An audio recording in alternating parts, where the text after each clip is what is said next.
पटरी पे जंग क्यों नहीं लगती, जबकि रेल की पटरी हमेशा हवा से और मॉइस्चर से कांटेक्ट में रहती है?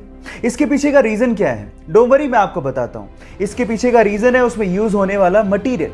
एक्चुअली रेल की पटरी स्टील प्लस मैंगलोय से बनाई जाती है। इसके कॉम्बिनेशन को हम लोग मैंगनीज स्टील या फिर हेड फील्ड स्टील भी कहते हैं। इसमें स्टील के साथ साथ 12% तक मैंगनीज और लगभग 1% कार्बन होता है, और इसी मिक्सचर की वजह से स्टील का ऑक्सीडेशन प्रोसेस बहुत ज्यादा स्लो हो जाता है, जिसकी वजह से पटरी पे सालों साल जंग लगती ही नहीं है।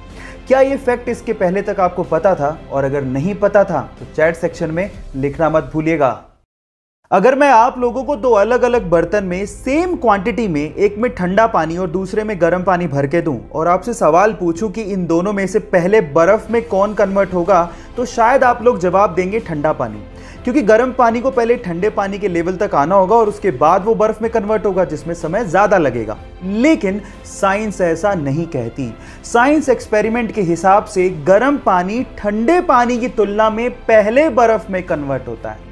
इस इफेक्ट को एम्पेम्बा इफेक्ट भी कहते हैं और इसे आप घर पे भी ट्राई कर सकते हैं। इस फैक्ट के बारे में क्या आप पहले से जानते थे? और अगर नहीं जानते थे तो चैट सेक्शन में लिखना मत भूलिएगा। गाइस, आप लोगों ने फायर यानी कि आग को तो लगते देखा होगा। आग विजिबल होती है, जो कि आप अपनी खुली आंखों से देख सकते हैं।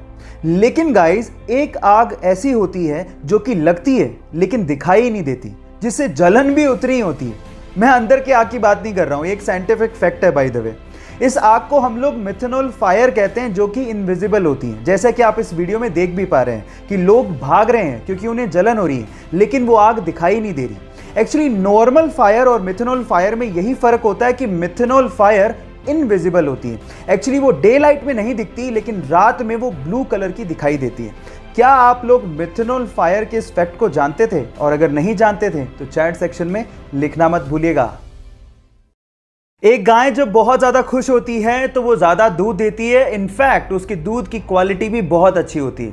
अब अगर आप लोग गाय पालते हो तो मेरे पास आपके लिए एक साइंटिफिकली प्रूव्ड टिप है, जिसके थ्रू आप अपनी गाय का मिल्क प्रोडक्शन बढ़ा सकते हो। आप एक काम करो, उसका एक अच्छा सा नाम रखो और उसके बाद उसे उसी नाम से पुकारो। जब आप ऐसा करते हो तो उसे लगने लगता है कि उसकी एक अलग आइडेंटिटी, एक अलग पहचान है। सिर्फ नाम से पुकारे जाने से वो खुश होकर आपको 3 से 4% ज्यादा दूध देगी। ऐसा साइंटिफिकली प्रूव हो चुका है, क्योंकि उसे लगने लगता है कि आप उसे वैल्यू दे रहे हो, उसे सम्मान कर रहे हो। ये टिप जान के आपको कैसा लगा? चैट सेक्शन में लिखना मत भूलिएगा। इस पूरी ही दुनिया का सबसे पहला बिलियनर कौन था? क्या आप ये बात जानते हैं? डोंट वरी, मैं आपको बताता हूं।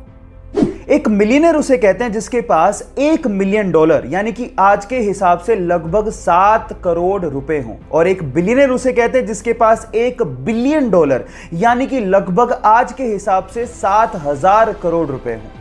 और दुनिया का सबसे पहला व्यक्ति जिसने 1 बिलियन वर्थ को सबसे पहले छुआ था, वो था जॉन डी रॉकफेलर, जिन्होंने 1916 में, जी हां आप ठीक सुन रहे हैं, 1916 में $1 बिलियन की वर्थ के आंकड़े को छुआ था। इनफैक्ट बिलियनियर शब्द का इस्तेमाल सबसे पहले उन्हीं को डेडिकेट करने के लिए किया गया था।